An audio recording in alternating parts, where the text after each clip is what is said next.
I'm Joan. The atmosphere in the conference room was thick with shock and disbelief.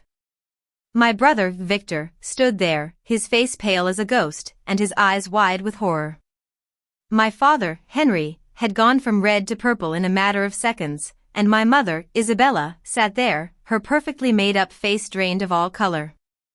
It all started when Jennifer, the company's general counsel, stood up and announced, "Joan is not just a family member sitting in on this meeting. According to the ownership documents I've just received, Joan owns 67% of Sterling Technologies." The room erupted in chaos. Victor actually took a step back, dropping his laser pointer on the table with a clatter. I remembered how it all began. I was sitting in the corner of the conference room, the one closest to the door. Victor was at the head of the table, commanding everyone's attention. There were about 25 people in the room, board members and senior executives, all dressed in their expensive suits, creating an air of importance. Before the quarterly review started, Victor, adjusting his Rolex watch slowly, said, "I'd like to address a personal matter that's been bothering me." My father, Henry, a 65-year-old former corporate magnate, sat 2 seats to Victor's right. His white hair was neatly combed, and his tailored suit was immaculate. He gave Victor an encouraging nod. "Joan decided to grace us with her presence today," Victor continued, gesturing towards me in a way that seemed dismissive. "She's been asking questions about company operations and stock structures, things that are way beyond her understanding." I tried to defend myself quietly, I was just trying to understand. But Victor interrupted me, "You're trying to understand things you'll never get. Real business, strategic positioning, market dynamics. You work at a small non-profit, scheduling meetings and ordering office supplies. That's not business, that's just busy work." My mother, Isabella, sat beside my father, her designer handbag placed carefully on the table. She never said a word in my defense. My father added, "Your brother has doubled the company's revenue in 2 years. He's expanded into 3 new markets and secured partnerships with top companies. He's positioning us for an IPO that could make our family incredibly wealthy." Victor then looked at me with disdain, "You live in a small apartment in the suburbs. You drive an old Toyota. You shop at Walmart. So, when you ask about equity structures, forgive me for not taking you seriously." I said calmly, "I'm just trying to learn." But Victor laughed, and several executives joined in with polite chuckles. "Joan, I have an MBA from Harvard. Dad built a $300 million company from scratch. You have a bachelor's degree in social work from a local college. These are not the same things." Just then, my phone started vibrating in my pocket. I ignored it at first. But it kept vibrating. Victor said, "Answer your phone. Probably someone calling about a photocopy machine or something." I pulled out my phone and saw 8 missed calls from Daniel and 3 from Lily. Only Jennifer seemed to recognize these names. I said I needed to take the call. Victor sneered, "I'm sure it's something really important, like a meeting room conflict." I walked to the corner by the window and answered the call. Daniel's voice, with a strong Australian accent, was urgent. "I've been trying to reach you for half an hour. Lily is here too. The Falcon Holdings acquisition is moving forward faster than expected. The Tokyo Group is pressuring us for a decision on Sterling Technologies. We need to know if you want to sell your stake or maintain majority control." I asked how much time I had. He said they needed an answer in 2 hours. With the current valuation of $320 million, my 67% stake was worth about $214.4 million. But if Falcon completed the acquisition first, my control position could be worth up to $420 million in 18 months. I ended the call and returned to my seat. Victor was in the middle of a presentation about the expansion into the Miami market. He asked if everything was okay, and some people laughed when he said, "Did they run out of sticky notes?" My phone buzzed with a text from Jennifer, saying she had received the documentation. I watched as she opened the email on her tablet, and her eyes widened slightly as she started reading. The Miami expansion would require about $10 million in initial capital, which would come from our Series D round closing next month. The post-money valuation was $320 million, positioning us well for the IPO next year. Jennifer then sent me another message, saying we needed to talk right away. She stood up abruptly and said, "Victor, I'm sorry for interrupting, but I have something time-sensitive about the company's ownership structure to address." That's when she dropped the bombshell that I owned 67% of the company. Victor was in complete disbelief. "That's impossible.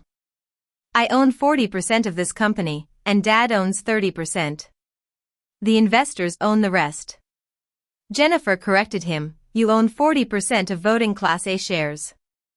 Joan owns 67% of total equity through a combination of Class B shares, preferred shares, and convertible instruments acquired through a series of strategic acquisitions over the past 3 years." My father was furious. "What acquisitions? I would have known about them." Jennifer explained that they were made through intermediary investment vehicles like Falcon Holdings, Lotus Capital, and Orion Ventures. These entities were all wholly owned by me. Victor sank into his chair. "You're telling me my sister owns my company?" Jennifer pulled up documents on the screen, showing detailed cap tables, ownership percentages, and acquisition dates. My name appeared repeatedly through the intermediary companies. I calmly said, "I've never lied. You all just assumed I had no stake in the company. You assumed my job at the nonprofit was all I did. You assumed I didn't understand business." I then revealed that I founded the nonprofit 6 years ago, funded it myself, and it now operates in 12 states with 70 employees. None of them had ever bothered to ask. The IPO was also a big topic. If I owned 67%, the IPO could make me extremely wealthy. With a pre-money valuation of $320 million and a projected post-IPO value of $900 million to $1.2 billion, my 67% stake could be worth around $603 million to $804 million. Victor finally asked, "Why? Why didn't you tell us?"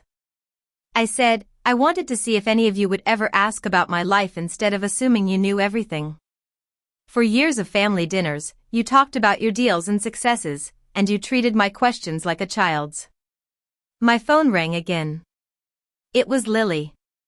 My father demanded that I couldn't just leave. I said, "I own 67% of this company. I can do whatever I want. But I'm taking this call about whether to sell my stake to Falcon Holdings for $214 per million or maintain control through the IPO." Victor jumped up, "You can't sell. If Falcon owns your shares and buys more, they could force a buyout of all remaining shareholders at a lower price." I said I was considering it. I had been resistant to the full acquisition because I believed Sterling Technologies had strong leadership and growth potential. But this meeting had made me doubt that. I went to the executive office to take the call. Lily and Daniel had modeled both scenarios. If I sold now, I'd get $214.4 million and have a clean exit. If I maintained control through the IPO, the best-case scenario could give me $603 million in 18 months, but I'd still have to deal with my family. I thought about Victor's shocked face, my father's rage, and my mother's surprise. I decided to see what they would do in the next 30 minutes. When I returned to the conference room 28 minutes later, the atmosphere had changed completely. Victor stood up when I entered, a gesture he'd never made before. He said, "We'd like to apologize." I said, "That's not what I asked for. I asked for your recommendation on the Falcon sale." Victor immediately said, "Don't sell. The company is worth much more in the IPO scenario. You'd be leaving hundreds of millions on the table." I asked if it was just his professional opinion or if his own stake was a factor. He admitted it was a factor but also said the company had great growth potential. My father also said, "I've underestimated you badly. I've spent all these years seeing what I expected to see. Don't sell because you can do more good with more money through the IPO. Jennifer said, the sale makes sense for a clean exit, but maintaining control is better if you want to build something. However, if Falcon takes full control, it could mean unemployment for everyone in the room. I thought about the 800 employees whose livelihoods depended on the company. I decided not to sell to Falcon. But I also said things were going to change. I told Victor that he was good at his job, but he'd have real oversight. I asked Jennifer for monthly reports on major decisions. I added 3 new board members I trusted. I also stepped down my father as chairman and took that position myself. My mother, who had been silent, I told her that we needed some space. I said I was tired of being treated like I was less than, of having my life and accomplishments ignored. As I left the conference room, Victor asked, "Why didn't you tell us years ago?" I said, "I wanted to see if you'd figure it out. I wanted to see if any of you would notice the similarities between my investment strategy and Dad's early career. I also wanted to see if you'd ever wonder where I got the money to donate $3 million to your company's charity foundation last year." He was shocked. "You were the anonymous donor?" I said, "The paperwork had my signature. You just never looked." Jennifer followed me into the hallway and said, "That was impressive." I replied, "That was exhausting." I took the elevator down to the lobby. My phone showed a text from Lily, saying it was a good choice to maintain control. There was also a reminder from my assistant at the nonprofit about a community center opening tomorrow. I walked to my old Toyota, which started up just fine. I drove back to my small apartment. Even though I could afford a mansion, I liked my simple life. I knew that having money and flaunting it were two different things. My phone buzzed one last time. It was a text from Victor, "I'm really sorry. Not just because you own the company, but because I was cruel. I should have known better. You're my sister, and I failed you." I stared at the message for a long time. Then I typed back, "I know. It's a start." Whether they'd really change remained to be seen, but at least I had finally shown them who I really was.